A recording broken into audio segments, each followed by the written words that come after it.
Oh my god, Hangouts on Air. Now that is a streaming Oh, software I have not seen for quite some time. Yes, my name is Keith Knight. I run a YouTube channel, Keith Knight, Don't Tread on Anyone. I attempt to advocate libertarian anarchism or voluntarism or anarcho capitalism, basically the non aggression principle and the self defense principle. That is, in short, what I do. I'll give my opening statement after Brent introduces himself. yeah. Hey. Okay, I got that working finally. Yeah. So my name is Brenton Lengel. I am a poet, playwright. I'm actually one of the last yippies from the Youth International Party that you'll ever meet. And I was very active in Occupy Wall Street. I had an anarchist radio show for a year called Insurrection with Brenton Lengel. And yeah, I'm all around. I'm primarily a fiction author, but I'm also a political thinker and I love to argue. So very happy and very excited to be here. Awesome. So basically, the anarcho capitalist position is there are two ways anyone can achieve their ends in the world through voluntarism or violence. Now, this is basically in the definition of capitalism being a social system of the explicit recognition of private property and non aggressive contractual exchanges between private property owners. In other words, with regard to others, individuals own themselves and any property they own and have the right to exclude others from, assuming they have acquired it through voluntary exchange, contract, or original appropriation. I believe this social system is morally superior because it respects the individual. It does not give one group of people called the state or the slave owners any special rights that no other person has. That is why the anarchist part is complementary to the capitalist part. People do have, I believe, the right to contract, exchange, even if this does result in, say, inequalities. There are also inequalities in singing voices, in writing abilities, in painting abilities, in knowledge. So even though those inequalities may arise, they do not necessarily violate a principle of non-aggression insofar as they don't initiate violence against peaceful people. That is my philosophy. In short, I oppose socialism because it is the institutionalized aggression against private property and private property claims. And I also oppose communism as defined by Karl Marx, the abolition of private property, because I don't believe it respects the individual. I do believe it initiates violence against peaceful people. Brent? Yeah, so I don't usually like to get bogged down with labels, but I am an anarchist, or at least I've claimed that label before. And when I first was getting into anarchism, I really wanted to make sure that I understood it. So I went into the history of anarchism and read about the classical anarchists. The anarchist movement has been around politically since Pierre Joseph Proudhon, who was part of, is a major French thinker, and in fact, one of the most famous quotes from him is "Property is theft." Anarchism, philosophically and politically, kind of breaks off from a fight between essentially Thomas Hobbes and Rousseau. Hobbes is kind of the basis for a lot of our modern liberal democracies that we're living in right now. And he believed that the state of nature was, life was nasty, brutish, and short. It was a war of all against all. I am much more an idea, I much more follow the Rousseauan school, where Rousseau essentially said, no, the problem is not the state of nature. The problem is when man set down a fence and said, this is mine and this is yours, and you've got to stay over there. I think that classical anarchism then grew out. Originally, the anarchists. Taking a stance against private property seems like such an impossible to defend position for me. It seems pretty self evident that when people own things privately, they've got a lot more incentive to care for them, to nourish them, than when they're owned communally. If something's owned communally and everyone shares the benefit, then your incentive is really to just shirk and not really do much work for it, since you're not getting very much out of your work. You're getting, if 30 people are sharing this plot of land, then you're getting 1/30th of the output, for the labor you're doing. But if you have your own little plot of land, you get 100% of the output. So there's a lot more incentive to go hard, to do that weeding or planting or to go the extra mile. And I guess here a lot of anarchists might say, well, they would support actually that, if a person works a plot of land, they should have that plot of land. So then you're bringing back the concept of private property, which he's just attacked and assailed as the root of all problems in society. So usually what they'll say is they're in favor of personal property, but not private property. There's a distinction there, in that personal is something that you're using, so you're allowed to own stuff that you use. But this too seems very unsatisfactory to me. For one thing, because they prohibit, or they mandate discrimination against poor people. So, um, like, usually anarchists, left anarchists will say, "Oh, it's okay for people to trade. Trade's okay. We don't mind trade, right?" So, if I have a good, I want to trade you for another good, uh, that's fine, right? But what if you have nothing to trade, because all you have is your labor, right? So you want to trade your labor, but now you can't do that in their conception of society, because that's immoral or something. I mean, the whole system's pretty bizarre. But I gotta say, I like the passion from the ancap guy here. I think he did a pretty good job of outlining, the basics of the system, why it's important, and yeah, I like what I'm seeing from him. Looking forward to this debate. The IWA, along with the communists and the Marxists. And then there was a rupture between the anarchists and the Marxists that goes back to a thinker named Mikhail Bakunin. Also, Proudhon and Marx got into a big fight. Proudhon actually did predict a lot of the problems that Marx would have, but the funny thing about it is the whole fight was over book publishing rights. So it was kind of stupid. um, anyway, that caused the split, and the anarchists went the more Bakuninite route, and the Marxists went very much what eventually became the USSR. So, in a way, you could view anarchists as the cousins of what most people consider communists, but we don't exactly get along. Otto von Bismarck actually famously said that the crowned heads of Europe will quake with fear if ever the black and red once again unite. The type of anarchism that I find most closest to my heart, and we can get into why I believe this later, is probably classical anarcho-syndicalism or anarcho-communism. This grew out of the Bakunin side of the split, and it took root in two major places. One was the Ukraine, with the Ukraine Free State and Mr. Makhno, who ran the Black Army during the Russian Revolution. And he fought both the communists and the royalists, so the Red and the White Army, on behalf of the common man. He was later betrayed by the Red Army after entering into an alliance with them and destroying the Whites once and for all, and had to flee to France. From there, we go to Spain, and when Spain's military went fascist under Francisco Franco, there was already a strong current of anarchism in that area.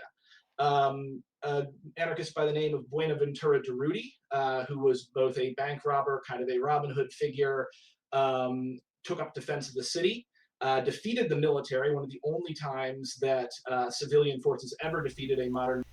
It always shocks me, or surprises me, or, well, there's some sort of reaction I have when left anarchists invoke the Spain anarchists as sort of an example of their society functioning. The atrocities that were committed by the Spanish anarchists were absolutely terrible. They murdered thousands of people simply because of their political beliefs. They attacked churches. They had um, revolutionary tribunals that would dispense. Uh, there were kangaroo courts, used to settle grudges, and they imposed the death penalty for use of currency. I mean, this was barbarism on a massive scale, and really, I think, quite telling as to what an anarchist society or an anarcho-communist society would look like. Mechanized army and ran the entire city of Barcelona on an anarcho-communist, anarcho-syndicalist platform for about 3 years. And then they were suppressed by, again, their supposed allies, the Bolsheviks. And then the Bolsheviks backed the Spanish Republic, stole all the gold from Spain, and then got around to promptly losing the war to the fascists. So anarchism, you see it in a lot of ways and in a lot of places throughout history. The Zapatistas in Chiapas, Mexico, and most recently the PKK YPG in Rojava, and has been doing amazing fighting ISIS. And in fact, they're they used to be tankies. They used to be the authoritarian kind of communist, but after their leader was imprisoned, he encountered the works of anarcho-communist thinker Maury Bookchin and began to build a new society based upon what he called democratic confederalism. I may have said that slightly wrong. But so this is essentially the historical understanding of what anarchism has been throughout the years. I would say philosophically, anarchist. I was asked to do like a explain anarchism in 5 minutes, or I'm sorry, 30 seconds for Al Jazeera, and I used a variation on Noam Chomsky's definition, which is that anarchism is the belief that those who demand hierarchical privileges for themselves or others must prove their claim. The burden of proof rests upon those who said, I should be your boss, I should be your king, I should be your president, whatever. Yeah, basically, Chomsky said that any exercise of power needs to justify itself. Any exercise of power or authority, and the onus is on the people claiming authority to do that. So he gave an example where a child darts out into the street and they're going to get hit by a car. So you grab them, you use force, you restrain them, you prevent them from doing that, and that's an exercise of authority over the child. But it's justified because you're saving them from running out into the street. And if they cannot prove that that claim is valid and necessary, then their authority should be dismantled via direct action, direct democracy, the will of the people, if necessary, revolution.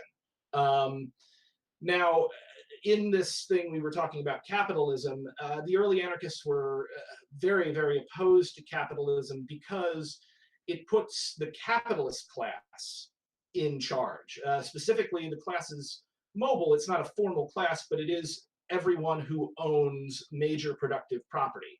And the big problem with that is when you own something that you do not use yourself and do not possess yourself, you gain a great deal of power over someone else, especially if they're the ones that operate it. So if you are renting from me and I own your house that your family lives in, that gives me a huge amount of leverage over you. Similarly, if the way you earn a living in your workplace, if I own that company, again, I can take away your way of living very, very easily just on my whim. And I mean, it cuts both ways. Workers can always choose to stop working, and employers can always choose to fire workers. I mean, the essence of a mutually beneficial relationship is that it is mutually beneficial, that both parties continually affirm their support for it. But I think what's sort of telling here is that um, he identifies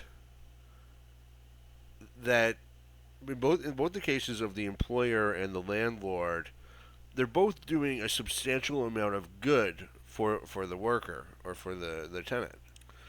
Uh, Thus, if it's devastating for the employer to lose his employment, then the employment must be a very good thing for him. And likewise, if it's devastating to lose your home, then having the home must be a very good thing. So, well, he uses the terminology of power, which I don't think is necessarily appropriate because you can't really have power over somebody in a voluntary situation. After all, the worker can quit work at any time. The tenant can leave the place they're renting. But I think what he's really just doing is pointing out how beneficial these relationships are to the worker, to the tenant. That gives me an inordinate amount of both formal and informal power. Anarchists have been traditionally opposed to the state because the state is essentially the iron hand behind the iron fist behind the invisible hand. It is the force that keeps these particular social property norms in place. And as long as these norms remain in place, you have people rising to positions of authority that cannot be justified and in fact are highly dangerous to themselves and others. And now that we've got nuclear weapons and we're having to deal with global warming, like we actually are at a point where humans can destroy the entire planet as we know it. And so I kind of look at that and I say that's really a bad idea. And the best way to deal with this issue of individuals rising to these ridiculous heights of power is to destroy the ability to rise to them. I don't think like you think about monarchy. I don't feel that it's a good idea to have a king, even if that king is a benevolent king. Dictatorship. It's not a good idea to have a dictator, even if he's a benevolent dictator. And similarly, you can get into it may not be a good idea to have a boss or a board of directors, no matter how they act, simply because of the precedent that creates and the point to where one person's very foolish decisions can endanger 7 billion people and countless other species. So I would say that's where I'm coming from. Brent, would you say you're also against the initiation of force, or how do you? I What do you mean, think about that? I would say regularly it's a bad idea to attack somebody for no reason, or even to attack somebody for bad reasons. I'm more consequentialist in my approach to philosophy. I think it is valid to initiate force in the event that it prevents a greater tragedy. That's a difficult line to walk. It's a very it's a hard needle to thread, but sometimes it has to be done. I would Can I say, ask for you this instance, question? yeah. Like, what if someone wants to work for someone else? Hmm. How do you prevent that exactly? I mean, you don't prevent that. If Okay. someone wants to work for someone else, if they genuinely want to do that, that's not. I don't see that as a problem. Even if it's an abusive relationship, there's always going to be cults. There's always going to be people who want to be a sub, not just in the bedroom, but in real life. And there's always going to be charlatans, and also there's always going to be times that people will rationally follow someone else. That's not the problem. The problem is when you have an entire system built to encourage people to choose to work for someone else. Whereas, like, if I own the only business in town and you kind of have to accept work for me under the terms that I set, and if you don't, you stand a very good chance of getting evicted, being unable to feed yourself, and you'll die either of exposure or starvation or sickness if you do not receive these kinds of things that society needs to provide. That's not a free choice. I mean, you can say that it's a free choice because the person signs on that line, and technically they don't. But it's like a video game where you've got your sandbox video game, but then the designers have it set to where you can't go that way, and you can't go that way, and so you go exactly in the place that they want. You go down the path that they want you to choose. The idea of controlling someone not by applying direct force, but by manipulating the environment so they make the choice you've already decided they should make. Perfect. I think that's a great place for Keith to jump in. What do you think about that? So, yes, I am very familiar with manipulating consent, people being in extreme positions of vulnerability. So, the anarcho capitalist just sees, first of all, as far as the boss goes, I am totally open to bosses being something old and a ridiculous superstition that no one needs. And we could have worker cooperatives. That's why, in the definition of capitalism, it's focused on private property and voluntary exchange. That does not mean money, bosses, banks, guy with a monocle and a hat. It just means respecting self ownership and any contracts or property that are acquired through voluntary exchange. I'm a big supporter of, say, Epicurean communes. I'm speaking with a Waco survivor later today. I'm a huge supporter of those voluntary communes. I think people have yielded a lot of results from them in a positive way. So I'm totally open to it. The example of there being only one buyer of employer. So I see that as, yes, that is indirect force. However, I don't believe there is a justification to forcibly stop that person from being employed from that employer. So any physical, forceful interference. It was also sort of an absurd hypothetical. I mean, how many towns have only one employer? I lived in some pretty tiny towns in my day, 800 people, and there were still like dozens of employers within that town. You could provide them a job yourself. You could say, hey, come move in with me. You could, there's a ton of other things you can do. But to forcibly stop them, Not to mention, a lot of the people are working like in other towns, just commuting or whatever. from, say, a corporation going to the Philippines or China or Taiwan or Japan, even though they're putting people in vulnerable positions, it is a better choice that that person has. And that is the reason they are choosing to do it. And the employer is not initiating violence. So I don't believe it's justified in forcibly stopping them from interacting. That would be my response to the employee employer relationship. But I'm totally open to gift economies. I'm totally open to the fact that money is an artificial creation, that central bankers use it to manipulate the energy within society. I don't like how this guy's kowtowing to the commies. I mean, you're an anarcho-capitalist. Be an anarcho-capitalist. We want markets. We want corporations. We want money. I mean, this is just too much. Too eager to please. Society and control the masses. I'm totally open to that. The capitalist just says that even if you're not necessarily working somewhere, you can acquire more power throughout society so long as it's done voluntarily by not initiating violence. I see power sort of as something neutral. I think it's sort of good that, I don't know, Eminem has a lot of power in when he makes a tweet or when he puts out an album. A lot of people have access to it. If I put out an album, I don't have as much power and influence as Eminem, but that is the result of people making voluntary decisions. So the difference between Jeff Bezos and Donald Trump, I would say, is Bezos today, right now, forget about how it got there. If people want to stop trading with Bezos today, he has no right recognized to initiate violence against those people. Trump, on the other hand, does. That's why Trump and the state are immoral, I believe, and Bezos is morally justified. And if people want to go elsewhere, they have the right to. So that is my response to the employer aspect of this. I want to go back to your definition of anarchism regarding Chomsky's definition. Don't you think that also applies to a lot of statists in the sense of if Russians interfere with our lives, then that's illegitimate authority. That's unjustified. The Mexican drug cartel doesn't have these rights. No other group has rights to interfere except this group called the government. So is it necessarily incredulity towards power dynamics is what defines anarchism? Or is a better definition without rulers, without people who have the right to initiate aggression?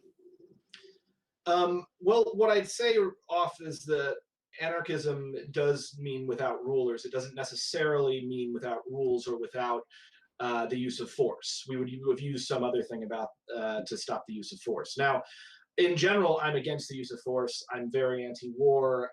What I would point to with Jeff Bezos, as you mentioned, um, here's the thing about Jeff Bezos. So let what the thing about capitalism and about private ownership of private property, not and there's a distinction in socialist philosophy between personal property, stuff that you have and physically possess, and private property, stuff that you own because a piece of paper says you own it.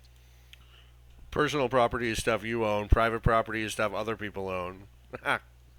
So let's take, for instance, you talked about Donald Trump can initiate force and Jeff Bezos cannot. So if Jeff Bezos one day wakes up to find an email from all of his workers at Amazon, and they say, Jeff, we don't like you. We don't think you're running the company the right way. We are not going to be sending you your paycheck anymore, and we are not going to be doing what you say anymore. We're going to run this the way we want to. Now, Jeff Bezos can then call the police and have every single one of those people arrested. And Well, yeah, they just stole trillions of dollars or hundreds of millions of dollars from him. he would have no ability to enforce that kind of, and that is an initiation of force.